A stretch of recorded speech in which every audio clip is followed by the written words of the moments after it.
Israël était un royaume uni et c'était sous le roi Salomon. Après le roi Salomon, nous avons vu comment est-ce que le royaume d'Israël a été divisé en deux royaumes. Il eut le royaume d'Israël et il eut le royaume de Juda. Le royaume de Juda était dirigé par le roi Achaz. Et le royaume d'Israël était dirigé par le roi Rémalia. Et vous, pendant que les deux royaumes fonctionnaient ainsi, il y a eu un autre roi qu'on a appelé Retsan. Et ce roi-là, c'est le roi de la Syrie. Il s'est levé et il a pris en association le fils biologique du roi Rémalia, qui est le roi du royaume d'Israël. Il s'est associé à lui dans l'objectif d'aller attaquer le roi de Juda. Mais plus précisément, Jérusalem. C'était la ville qui était la plus ciblée. C'est comme ça qu'ils se sont levés pour aller attaquer Jérusalem. Et bizarrement, comme Dieu ne sommeille ni ne dort, il a averti son peuple. Il est allé avertir la maison de David. Il est allé avertir le roi Achaz concernant les complots qui étaient en train de se préparer.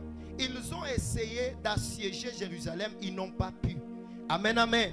Ils ont essayé de récupérer ce que Dieu a donné au roi Achaz, mais ils n'ont pas pu. Je commence par dire à quelqu'un, tout ce que Dieu t'a donné, la sorcellerie ne pourra plus te les ravir.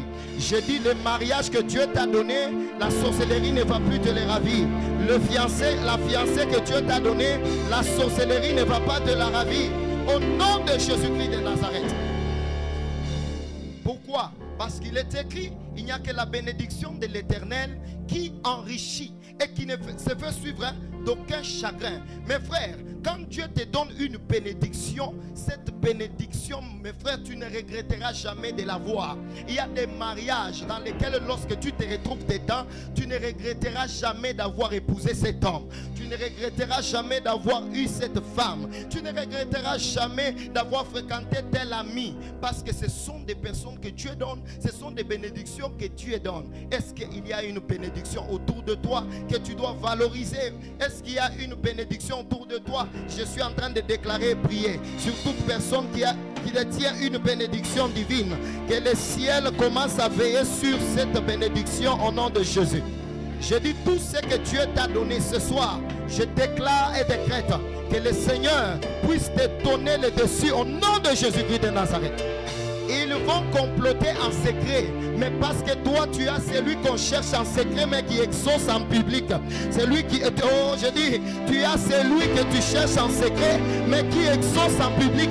Il sera en train de te sécuriser en secret tout comme en public. Tu as raté le bon moment de me donner un amen.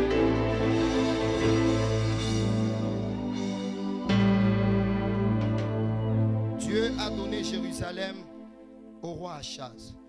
Mais le roi Retsan de la Syrie voulait s'en accaparer, voulait ravir.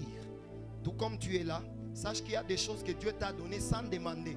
Dieu t'a donné naturellement. Le docteur a parlé des talents. Il y a des talents, ce sont des dons innés. C'est que Dieu t'a donné, tu es né avec. Amen, amen. Dieu t'a donné ça, c'est en fonction de ta destinée. Mais il y a quelqu'un qui peut te regarder seulement, il regarde ta taille. Comme tu es né là, il est jaloux. Il y a quelqu'un qui veut avoir ta taille. Il y a quelqu'un qui veut avoir le nez que tu as. Quelqu'un veut avoir les yeux que tu as. Et c'est par là que la jalousie commence. La jalousie commence lorsque quelqu'un constate qu'il n'a pas ce que l'autre a. Et là, c'est cela que la jalousie. C'est ça la source de la jalousie. Peut-être tu te dis tu n'as rien. Vous savez, vous les enfants de Dieu, vous vous méprisez souvent. Tu te méprises. Mais hier, on nous a appris de l'inutilité vers l'utilité. C'est-à-dire Dieu, il est le Dieu qui prend David, qui est en brousse, pour le mettre dans le palais royal. Il l'impose. Le problème, c'est de connaître ce que tu as. Parce que Dieu n'agira pas avec ce que tu n'as pas. Il va d'abord te présenter avec ce que tu as. Est-ce que je parle à un Gédéon, un vaillant héros? Dieu est en train de dire, va avec la force que tu as. J'aimerais dire à quelqu'un, ce qui va te présenter, c'est ce que tu as. Qu'est-ce que tu as? Qu'est-ce que tu as? C'est ce que tu as qui suscite la jalousie des ennemis autour de toi. C'est ce que tu as qui suscite la jalousie. Tu te poses la question, pourquoi est-ce qu'ils me combattent? Comment est-ce qu'ils me jalousent? Comment est-ce que je n'ai même rien? Écoutez-moi, tu as quelque chose. J'ai vu une soeur venir me voir. Elle a 17 ans. Dans l'entretien, elle m'a dit, papa, on m'a empoisonné. J'ai dit, tu as quel âge? Elle m'a dit 17 ans. J'ai dit 17 ans. On va t'empoisonner pourquoi? Pourquoi on va t'empoisonner? Mais pendant que je me posais cette question, l'Esprit de Dieu m'a dit, elle a quelque chose que celui qui empoisonne est en train de rêver, mais qu'il n'a pas. J'aimerais dire à quelqu'un, tu as quelque chose que ceux qui te jalousent n'ont pas. Les problèmes, bien-aimés, c'est que tu veux avoir ce qu'a l'autre. Voilà pourquoi tu es en train de frustrer. Arrête de frustrer. Contente-toi de ce que tu as. Bien-aimé, pour vaincre la cupidité, pour vaincre l'amour de l'argent, il faut le contentement de ce que Dieu te donne. C'est le contentement qui est le remède, mes frères. Contente-toi, sois fier de la taille que Dieu t'a donnée. Tu ne sais pas, c'est grâce à cette taille que tu vas entrer dans le palais royal comme Esther.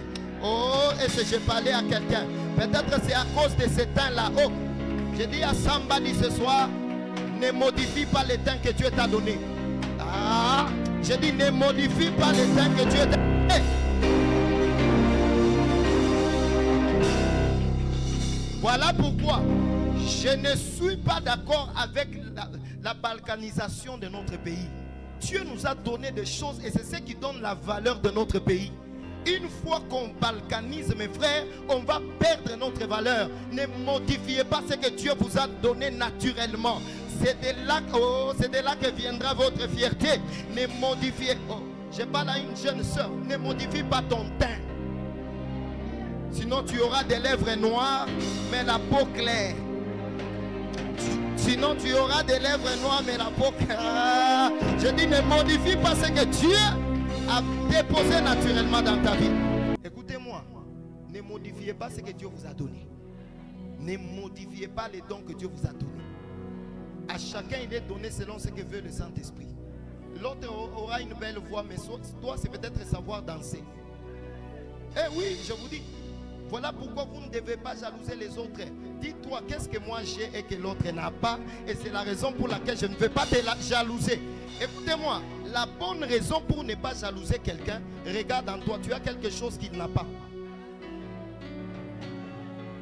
Tu as quelque chose que lui n'a pas. Même s'il va sauter, même s'il sera connu, même s'il sera exposé dans toute la ville. Mais toi, tu as quelque chose lorsque Dieu t'exposera. Lorsque Dieu t'exposera, il y aura la gloire. Tu vas aller de ville en ville. Tu iras de pays à pays. Je commence à prophétiser somebody ce soir. Tu iras de gloire en gloire.